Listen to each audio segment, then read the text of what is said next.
शिवसेनेचे नेते आणि माजी आमदार रवींद्र धंगेकर आपल्यासोबत आहेत। आपण पाहतोय की सकाळ सकाळ त्यांच्या पत्नी आणि मुलाच्या प्रचारासाठी प्रभागामध्ये भेटीगाठी ज्या आहेत ते सुरू केलेल्या आहेत।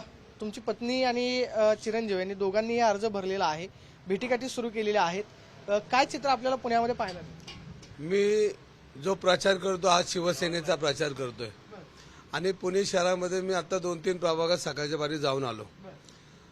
हा प्रचार हा आमचा परिवाराचा प्रचार आहे। शिवसेना हा एक परिवार आहे आणि माझ्या मुलापेक्षा बाकीचे जे उमेदवार आहेत त्यांचा प्रचार मी करतोय, माझ्या पत्नीचा भी करत नाही मी। कारण का तर सर्व परिवार म्हणून मी काम केलं। माझ्या 40 वर्षाच्या सामाजिक आणि राजकीय जीवनामध्ये माझ्या सर्वसामान्य कार्यकर्त्याला पुणेकरांनी एका उंचीवर नेण्याचं काम केलंय। मग इथं सर्व जाती धर्माच्या लोकांबरोबर मी काम केलं आणि काम करत असताना कधी मी माणसाला नाव विचारलं नाही, गाव विचारलं नाही, त्याचा पत्ता विचारला नाही। तुम्ही पुणे शहरात नाही, महाराष्ट्रामधला आलेला माणूस माझ्या ऑफिसमध्ये समाज मंदिर आहे, तिथे येणारा परमेश्वर म्हणून आम्ही काम केलेले। त्यामुळं कायम मी समाजासाठी काम केले आणि तुम्ही बघितलं असेल की इतक्या मोठ्या प्रमाणात मला परमेश्वरांनी संधी दिली, ह्या जनतेने संधी दिली, त्या संधीचं सोनं करण्याचा मी प्रयत्न केलाय। आज ही जे निवडणुका चालल्यात ना, हे निवडणुकीमध्ये माझ्या मुलाला का उमेदवारी दिली, माझ्या पत्नीला का उमेदवारी दिली, तर धंगेकर नावाचा पॅनल नाव असलं तर त्या पॅनलला ताकद येईल म्हणून मी तो एक प्रयोग केलेला आहे। आणि पलीकडे तर पारंपरिक युद्ध एका वाईट विकृतीच्या विरोधात ज्यांनी समाजाला लुटून खाल्लं, धुवून खाल्लं, समाजामध्ये चुकीच्या पद्धतीनं राजकारण समाजकारण करण्याचा प्रयत्न केला, त्या प्रवृत्तीच्या विरुद्ध माझ्या मुलाला मी उभं केलेलं आहे। आणि माझी लढाई थांबणार नाही। तुम्हाला माहिती आहे युती सगळीकडे होईल, पण मी तुम्हाला म्हणतो युती होणार नाही माझ्या मुलाच्या वार्डात।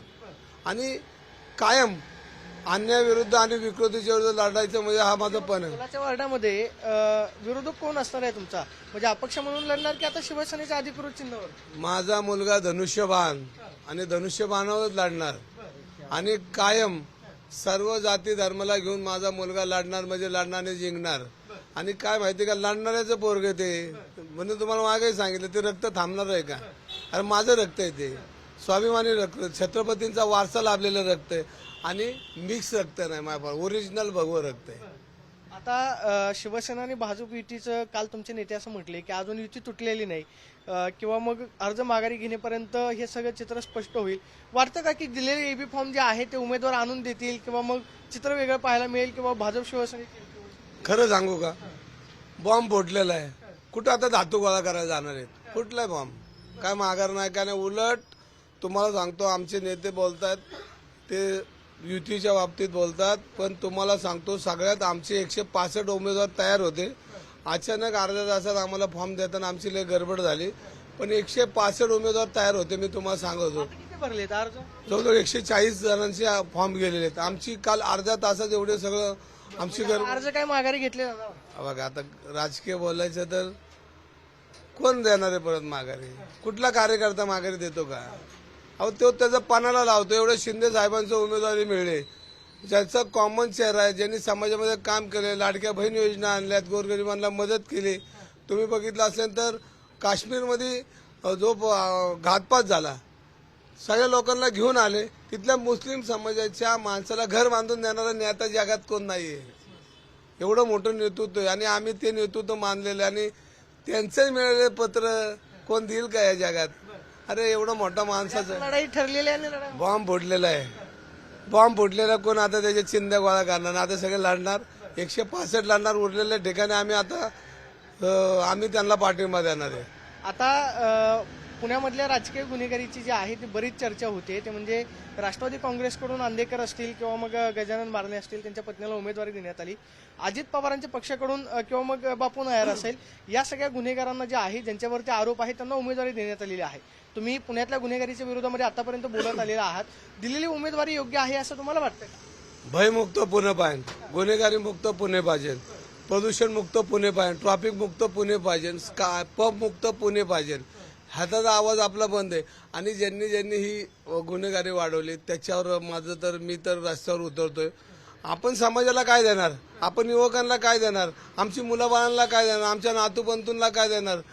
आम्ही गुन्हेगारी मुक्त पुणे पाहिजे आणि त्याचा संकल्प तर धंगेकरांनी केलेला आहे। मग कोणी असो समाजात उद्या माझ्या पवारांनी चूक केली तरी त्यालाही मी खड्यासारखा बाजूला करेन. शेवटी समाजाचं घेणं देणं. आपण जेव्हा राजकारणात येतो तेव्हा काहीतरी घेऊन येतो आणि समाजाला देणार काय तुम्ही? गुन्हेगारी देणार, मारामारी देणार, मुंडकी तोडायला लावणार गोरगरिबांची. असं नाही होणार. आमची लढाई अजित पवारांनी दिलेली उमेदवारी ही चूक आहे का मग योग्य आहे? तुम्ही गुन्हेगारीच्या विरोधामध्ये बोलत आलेला आहात. अजितदादांनी घेतलेला निर्णय चुकीचा आहे असं तुम्हाला वाटतं? आता अजितदादा मोठं नेतृत्व आहे. मी कधी अजितदादाबद्दल वाईट बोलत नाही, तो माहिती आपण परिवारातले लोक आहेत. पण प्रवृत्तीच्या विरुद्ध मी लढतो, अजितदादाच्या विरोधात. उद्या प्रवृत्ती म्हणजे मी भारतीय जनता पार्टीच्या विरोधात कधीच बोलत नाही, पण तिथं प्रवृत्ती बोलतो मी. आजही सांगतो, लोक माझ्या अंगावर येतात, पण मी गुन्हेगारांना किंवा ज्यांच्यावरती आरोप आहेत अशांना उमेदवारी देणं योग्य आहे का? अहो, समाजाने त्याच्यावर लक्ष ठेवलं पाहिजे ना. आपण समाजामध्ये काय रवींद्र धंगेकर एक सामान्य गुन्हेगार म्हणून काय वाटतं? दिलेली उमेदवारी जी आहे, गुन्हेगार असतील किंवा मग ज्यांच्यावरती आरोप आहेत अशांना उमेदवारी देणं एक सामान्य पुणेकर म्हणून तुम्हाला काय वाटतं? चुकीची आहे, दिली नाही पाहिजे या मताचा मी आहे. आणि तो आता ज्याच्या ज्याच्या पक्षाचा प्रश्न आहे. पण तुम्हाला सांगतो की भयमुक्त पुणे पाहिजे, गुन्हेगारी मुक्त पुणे पाहिजे. आमच्या पिढीला आम्ही काय देणार आहे? हे देणार आहे का? तर आमचं म्हणणं आहे की आम्ही प्रामाणिकपणे, तुम्हाला एकदा सांगतो, 165 शिवसेना लढणार हे वाक्य महिन्यापर्यंत होतं, कालपर्यंत होतं, उद्यापर्यंत 165 लढणार आहे. आता मग तुम्ही असं म्हटलात की अजित पवारांवरती मी टीका करत नाही किंवा ते एकाच परिवारातले आहेत. अजित पवार सातत्यानं जाहीर व्यासपीठावरून सांगतात की मी चुकीला पाठीशी घालत नाही किंवा जे चुकीचे कृत्य करतात त्यांना पाठीशी घालत नाहीत. आणि मग ज्यांच्यावरती गुन्हेगारीचे आरोप आहेत अशांना उमेदवारी देणं अजित पवारांकडून ही अपेक्षा होती का? समाजामध्ये मतदारांमध्ये तिसरा डोळा असतो. तो तिसरा डोळा, त्यांनी तिसऱ्या डोळ्याचा वापर केला पाहिजे. 2 डोळे त्यांना असतात, तिसरा डोळा समाजामध्ये असतो. म्हणजे या राजकारणामध्ये तुम्हाला सांगतो, डॉक्टर बाबासाहेब आंबेडकरांनी जेव्हा संविधान दिलं त्यावेळेला आमच्या कोपऱ्यातला गरीबाला जो अधिकार आहे तोच अंबानीला आहे. एक मत अंबानी देऊ शकतो आणि एक आमचा गरीब माणूस देऊ शकतो. तर त्याचा अधिकार सारखा आहे.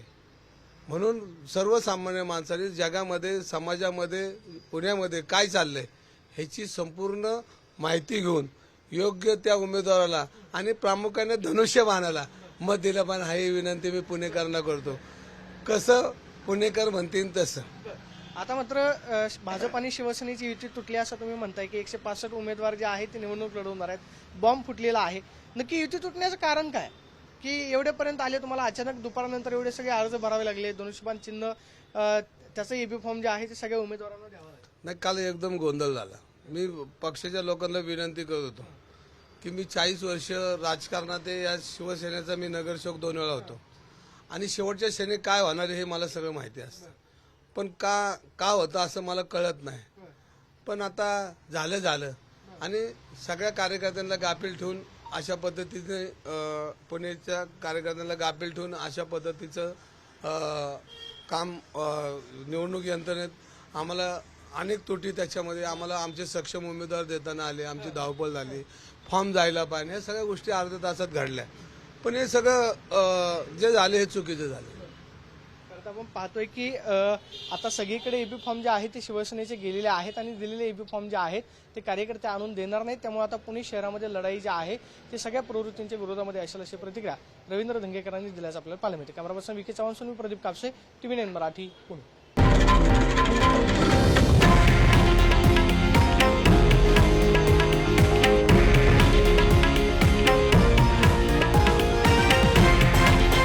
हे आहे देशातील नंबर 1 न्यूज नेटवर्क आणि आपण पाहत आहात TV9 मराठी, एकमेव.